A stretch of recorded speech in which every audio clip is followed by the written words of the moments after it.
বিশ্ব সংবাদে আপনাকে স্বাগত। শুরুতেই জানাবো হাতে পাওয়া সর্বশেষ আন্তর্জাতিক সংবাদের শিরোনাম, পরে বিস্তারিত। ইসরায়েল ফিলিস্তিন যুদ্ধের সর্বশেষ আপডেট। রাফা অভিযানে রক্তগঙ্গা বইতে পারে, সতর্ক করল জাতিসংঘ। এরপর জানাবো ইসরায়েলের রাজধানীতে ইরাকি গ্রুপের ভয়াবহ মিসাইল হামলা। আরও থাকবে যুদ্ধবিরতি প্রত্যাখ্যান করলে হামাসকে বহিষ্কার, যুক্তরাষ্ট্রের হুমকি বুমেরাং হতে পারে। আরও জানিয়ে দিব জম্মু কাশ্মীরে ভারতীয় বাহিনীর গাড়িতে অতর্কিত হামলা। এবং সর্বশেষ থাকবে মালদ্বীপ ও বাংলাদেশের পর এবার শ্রীলঙ্কায় ভারত বয়কটের ডাক।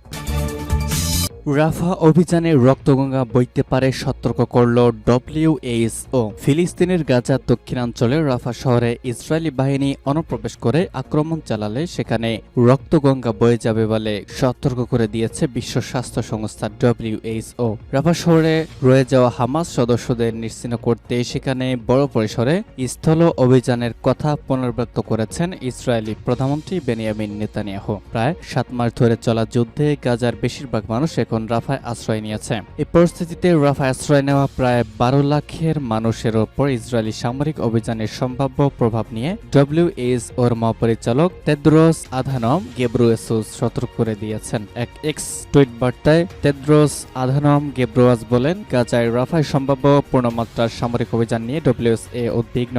এর ফলে সেখানে রক্তগঙ্গা দেখা যেতে পারে, সেখানকার ভঙ্গুর স্বাস্থ্য ব্যবস্থা আরো দুর্বল হতে পারে। এক বিবৃতিতে ডব্লিউএইচও সতর্ক করে বলেছে, রাফা অভিযানের ফলে হতাহতের সংখ্যা এতটাই বেশি হতে পারে, সেখানে ভঙ্গুর স্বাস্থ্য ব্যবস্থা তা সামাল দিতে পারবে না। এ বিষয়ে ফিলিস্তিনি ভূখণ্ডে নিযুক্ত বিশ্ব স্বাস্থ্য সংস্থার প্রতিনিধি রিক পিকারকর্ন জেনেভায় সাংবাদিকদের বলেন, রাফা অভিযান ঘিরে সম্ভাব্য পরিস্থিতি নিয়ে তাদের সংস্থার পরিকল্পনা রয়েছে, তবে তা সামরিক অভিযানের ফলে হতাহতের সংখ্যা কমাতে পারবে না।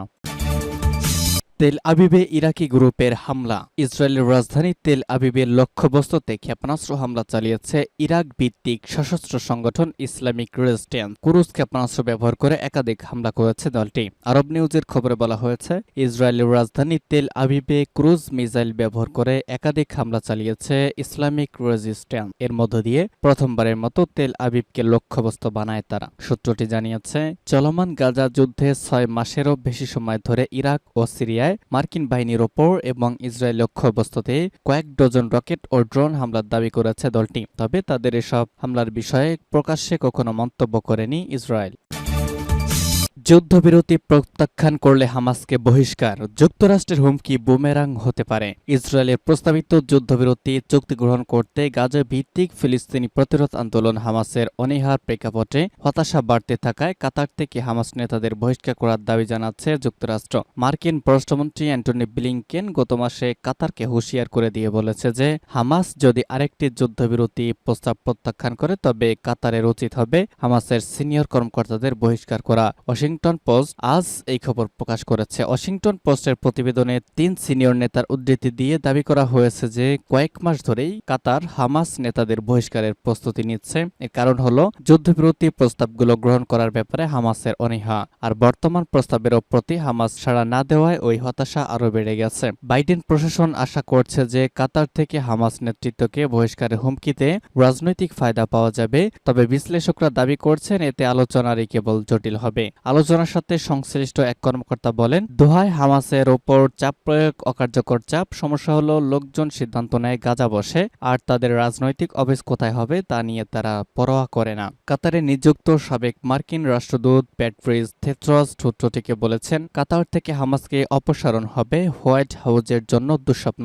এটা ভবিষ্যতের যে কোনো আলোচনার দরজা বন্ধ করে দিবে। তিনি এই ধরনের পদক্ষেপকে এভাবে অভিহিত করেন, আমরা সমস্যার সমাধান করতে গিয়ে নিজেরাই ধ্বংস করি। সিনিয়র হামাস নেতা হুসাম বাদরান মার্চের প্রথম থেকে দাবি করেছিলেন যে গাজার যুদ্ধবিরতি আলোচনা রুদ্ধ করার জন্য হামাস দায়ী নয়, বরং আগ্রহ দেখা যাচ্ছে না ইসরায়েল ও আমেরিকার কাছ থেকে। তিনি বলেন, আমরা আলোচনা বন্ধ করার কথা ঘোষণা করিনি, আমরা এই যুদ্ধ থামানোর জন্য সবচেয়ে বেশি আগ্রহী। তিনি বলেন, আলোচনার একমাত্র জটিলতা হলো নেতানিয়াহুর অবস্থান। তিনি আলোচনার টেবিলে কোনো চুক্তি করতে প্রত্যাখ্যান করেছেন। এই অঞ্চলের স্থিতিশীলতার জন্য সবচেয়ে বিপজ্জনক ব্যক্তি। তিনি গুলির সূচনা করেছেন। করেছেন। মিশরীয় ও হামাস কর্মকর্তাদের মতে কাতারকে চুক্তিতে রাজি না হলে দোহায় হামাসের অফিস থেকে তাদেরকে বহিষ্কার করার জন্য হুমকি দেওয়া হয়েছে। তবে বাদরান এই দাবি অস্বীকার করেছেন। ইসরায়েল জীবিত পণবন্দীদের তালিকা দেয়া অনুরোধ করেছে বলে যে খবর প্রকাশিত হয়েছে তাও অস্বীকার করেছেন তিনি।